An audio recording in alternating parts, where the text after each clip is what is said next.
Hi everybody and welcome to my channel. In today's video you are going to see two pieces of artwork, and that is because I am doing a collaboration. I have collaborated with Amanda from the channel ALLJ Art, and we decided to do a line art swap based on the theme of time because the clocks changed today.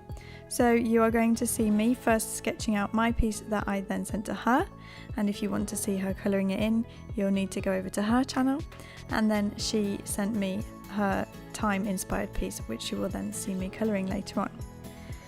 So first you'll see me sketching and inking this piece that I sent to Amanda for colouring, and I thought it would be a good idea to show you my sketching process, as I don't always include that in my videos. Often I feel like the colouring is more interesting, so I cut out a lot of the sketching, but I thought that it would be a good idea to leave that in this time so you can see the sketching and the line art and that kind of thing basically. So my inspiration for this piece was quite heavily influenced by my love of Disney and fairy tales, and I have recently been watching the Once Upon a Time series. It's running just now on Netflix here, where all the fairy tale characters are stuck in a cursed town and have forgotten who they are at the start, and then eventually they work out who they are. But anyway, in the town there is a clock tower, and there's often some scenes up in the clock tower, so I decided that I would use that as part of my inspiration. So I decided to draw Belle from Beauty and the Beast, and my inspiration for that was that the song in Beauty and the Beast, Tale as Old as Time, and she is standing inside the clock tower. That's if you're wondering why the clock faces backwards. And she is waiting for the beast to turn up, and hopefully they're going on a really nice date or something. You can make up the story if the backstory if you want to.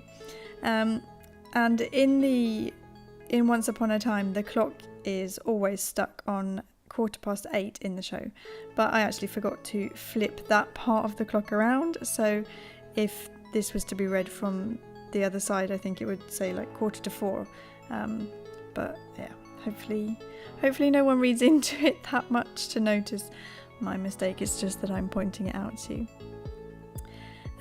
So yeah, basically I went in and I inked this piece after I'd sketched it with the it's really hard to pronounce, Fudegokochi. I'm sorry, I've probably butchered that totally. Pen. And I have to say, the more I use it, I'm not really liking it that much. I just find the ink takes ages to dry. It's very difficult to get decent like line weights and stuff, different line weights, and yeah, it's just not my favourite pen. Let's say that. So I don't think I'll be buying another one. And the pose is just a pose that I found on Google. I know you're not supposed to, but I'm not going to be selling this piece, so sorry, I took a pose from Google because it's the pose that I wanted her to be standing against the wall like that with her leg up against the wall, and that was just the photo I found. So anyway, that is what I did. I really hope you like watching me doing the sketching part. I'll come back in a second and talk about the piece I did that Amanda sent to me.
So if you want to see the finished piece fully coloured in, do head over to Amanda's channel. The link is in the description below, but just wait until you finish watching this video first.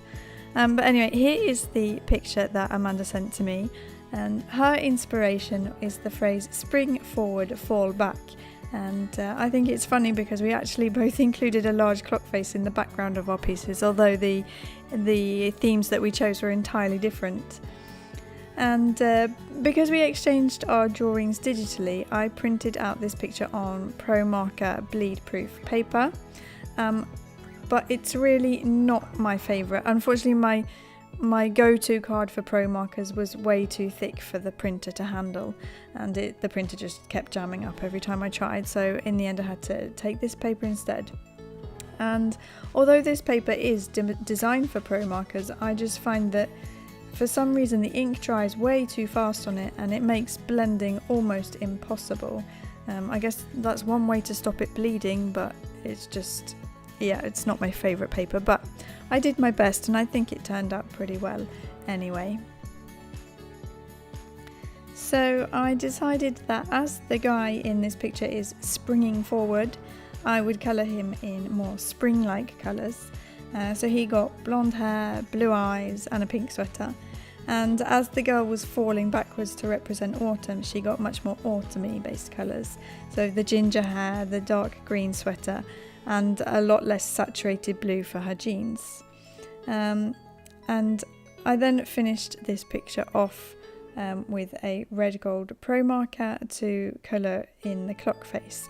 I was hoping first to do it with silver, but my silver Promarker had dried up, so I was very sad about that, but I'll have to get another one.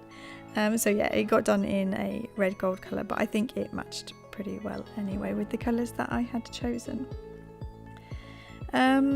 So that's basically all I've got to say about this piece. It was really fun colouring it in. It was really good fun doing a collaboration. Thank you, Amanda, for working with me. If you are from Amanda's channel, you are very, very welcome here.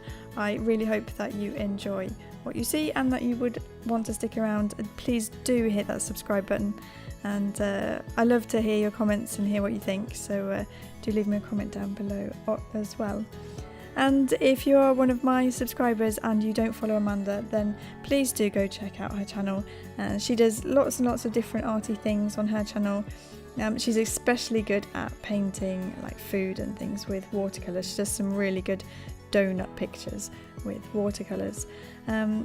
So yeah, that's basically it. I don't really have a lot more to say. I make weekly art videos with a variety of mediums, and I really hope that you want to stick around. I hope that you all have a great week, and I will leave you over to some music now. Have a good week. Bye!